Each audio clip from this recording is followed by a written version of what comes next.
All right, let's talk about a mod.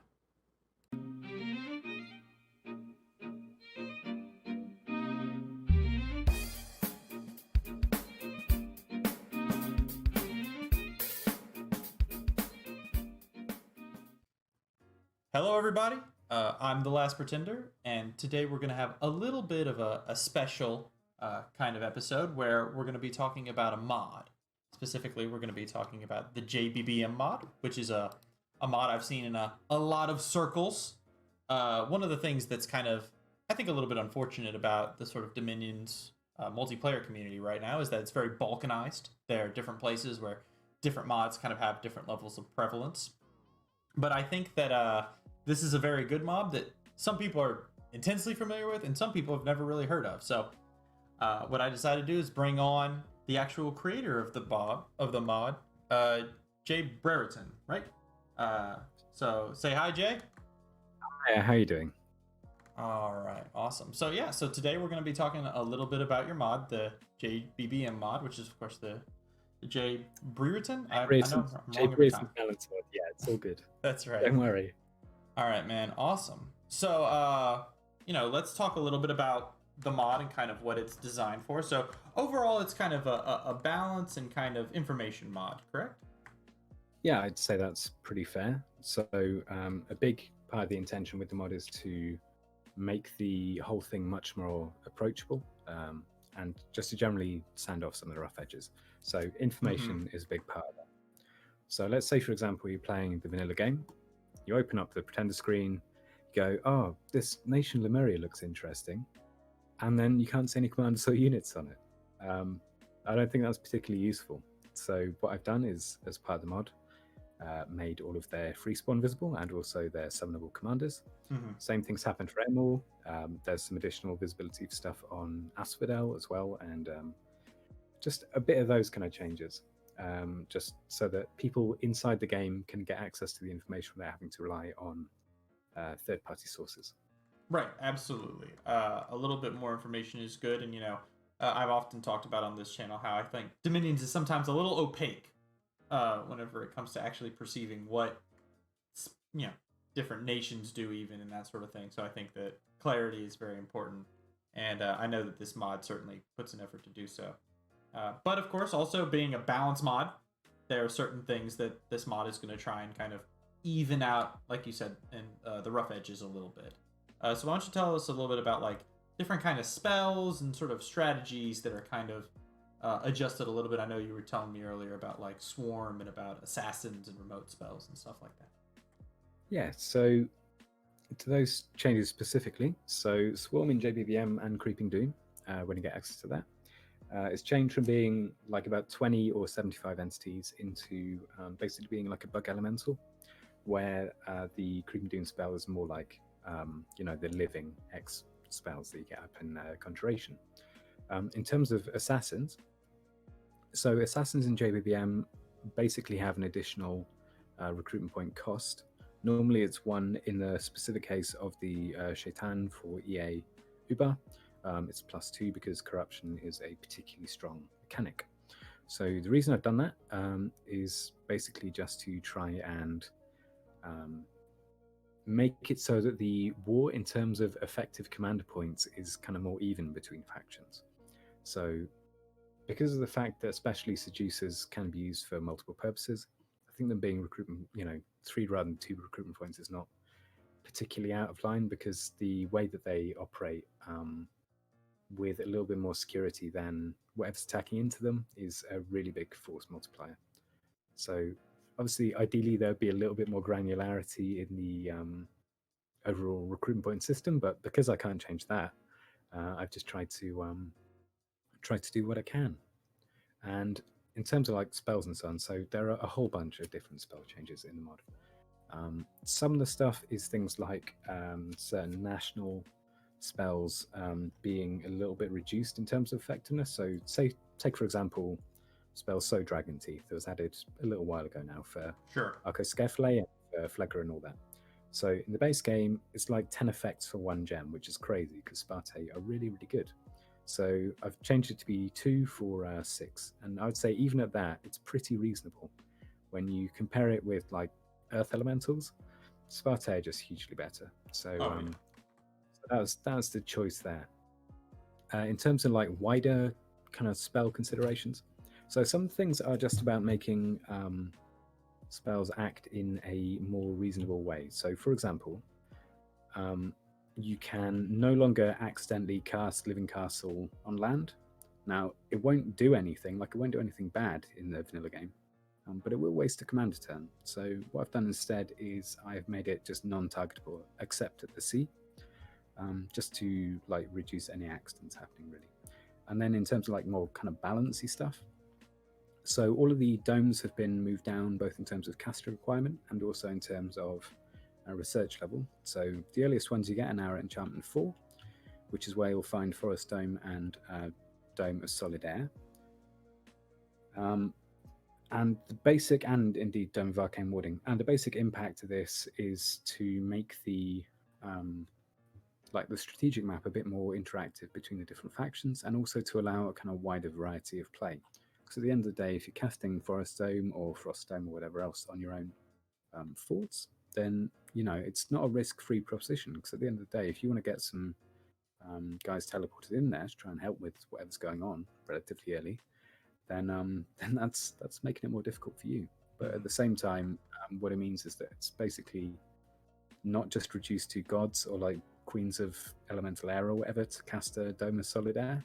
Like that's kind of a bit far out there. So I thought that sort of had to change. Sure. Absolutely. Now, so it sounds to me like your overall kind of philosophy when it came to sort of adjusting the sort of aspects of the game that are a little bit imbalanced is kind of built around kind of not going too far with your changes. Does that sound about right? Yeah, or at the very least, not trying to do something that isn't doable within what you can mod and what you can mod that's visible, right? So, for example, you can make a lot of different changes to mods using the event system, for example. But because those aren't like particularly visible to anyone playing, I thought it was best to avoid those kind of changes and try and make things more dependent on changes to things like, say, gold or recruitment point cost, right? So if you go to, say, Ashdod, in the base game, the giants are really, really strong and also actually surprisingly easy to recruit, given that you have sufficient, resources, basically. Well, in jBBM, let's say giants in general, really, have a higher minimum size for their leaders. So for Anakites, that's 4. For most giants, it's 4. For a couple of them, it's 5 or 6. For, say, the Fomorians, or at least the Fomorian giants. And also the recruitment point cost is quite a bit higher on Nahum and Anakite. It's up to 56, which is where you'll find like most of the kind of higher graded like cavalry type sacreds mostly in the base game. Because I thought at the end of the day, they're really hard to get rid of if you're trying to fight against them. It's kind of unthematic that they're easier to recruit than a whole bunch of basically human stuff. So, and it also reduces the counterplay potential, because if you cast population reducing spells on Ashdod's capital ordinarily, that's going to be kind of annoying for them, but it's still probably not going to be the recruitment point cost that holds them back. At least for like a couple of casts of Black Death, or certainly a whole bunch of casts of Blight or Wolven Winter or whatever. So trying to have the same counterplay potential for all different nations was kind of an important part of my philosophy when it came to modding things. So in a kind of broad sense, giants tend to be a little bit more difficult to lead and all have some kind of innate weakness. So for Hinnom, they have slightly lower MR than they used to have. It's actually equal to humans, but it's lower than it was. For Niflheim, their defense skills reduced, and as well in jBBM, there's been a change made where instead of being susceptible to thunder, I've made them susceptible 3 or slightly more on some of their sacreds to fire, on the basis that they actually have the national magic to do something about that, unlike when it came to their shock vulnerability. And also it means that you have less of an impact from stuff like thunder weapons, which were previously extremely strong against Niflheim and those nations, which maybe it's kind of meant to be thematically, but at the same time just kind of felt a little bit off. And then for Fomori, they're always cursed, and for Mechane, things are just a little bit different. So for Mechane, their Gigantes are now magic beings, and their own guys have like regular leadership and a little bit of magic leadership as well. But for the ones that can't lead magic beings, uh, like in such great numbers, like the Archons, for example, that's kind of being done on purpose because their own kind of lore talks about how they're not particularly trusted with their own soldiers too much.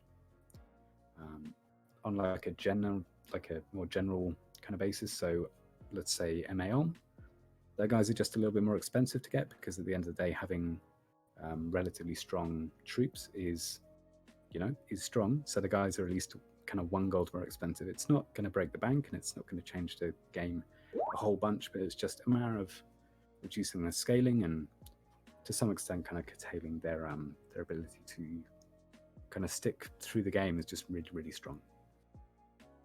Okay. Yeah, so, we've got some balance changes made to the spells, to sort of general kind of strategies, messing with assassins and that sort of stuff. It sounds like there's a good number of kind of minor changes made to shaking up national issues. But I know one of the things that whenever I started to talk to people about this mod, one of the things they commented on is its effect on water nations. Do you want to talk a little bit about that? Yeah, of course. So when it comes to water nations, one of the chief problems with them in the base game is, well, for one thing, that they're not very fast underwater. So now anything that's a Triton or Merman, that's going to be able to move across 2 ocean provinces at once, which is quite a big change in and of itself. In addition to that, once you get on land, every single underwater nation has at least 5 recruits on land. Some of them are going to be additionally available on coast, but there's always going to be 5 inland.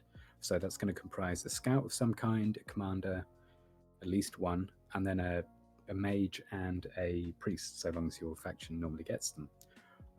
Just to kind of make the factions actually work a little bit better mechanically. Now, the place where I normally play Dominions, we don't tend to use underwater factions just because of the inherent difficulties in managing how those factions work. But I've heard that it works perfectly well, and certainly you can play a single player with jBBM and kind of get to enjoy the changes, even if they're not quite as visible as online. Yeah. So this is important to note. This isn't just a mod for multiplayer. It's also something that you can enjoy in single player and kind of makes certain things a little more reachable and things a little more approachable. And in particular, also has some changes to sort of thematic aspects to make some of the nations kind of feel a little bit more like they should, at least as how they're described in some sense or another. Yeah, absolutely. And in terms of single player, there are a couple of specific changes that I've made that actually make the single player experience a bit smoother.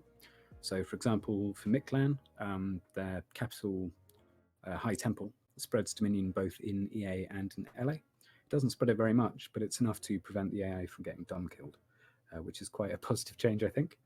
That's right. So, yeah, hopefully you'll give it a go and maybe you'll even enjoy it. Yeah, absolutely. Yeah, so we're looking at a mod that of which is going to kind of try and smooth out some of the oddnesses that we see with spells and certain strategies. That's going to kind of tweak nations a little bit to make them feel a little more like they're described and play a little bit more even keel, if you will. Providing more clarity for the players, making certain things like water nations, more sort of part of the game and not just in their own little world, effectively. Is there a sort of final pitch you'd like to make? So why should someone download and try the glorious jBBM? That's kind of you to describe it that way. So I would say the main reason you might want to give it a go is if you are feeling a little bit jaded about the experience. It's going to make some changes that I think you'll find make a lot of sense and also make the game more enjoyable, whether that's going underwater more easily as a land nation, whether that's playing underwater more agreeably as a water nation themselves. It makes relatively large changes to the pop kill factions that make them less impactful on the map by reducing the amount of pop kill that they impose, while at the same time retaining that essential flavor and just trying to keep the game, feeling relatively normal, but just a little bit improved as you go through it. So all I can say is that it's not a particularly big download, and you might just enjoy it. So give it a try, and by all means, make suggestions if you have anything you feel that I've missed, or if you just have some opinions about the game. Thank you. Absolutely, and any mod that makes remote spells a little less potent usually gets my endorsement. So, but I have a low standard.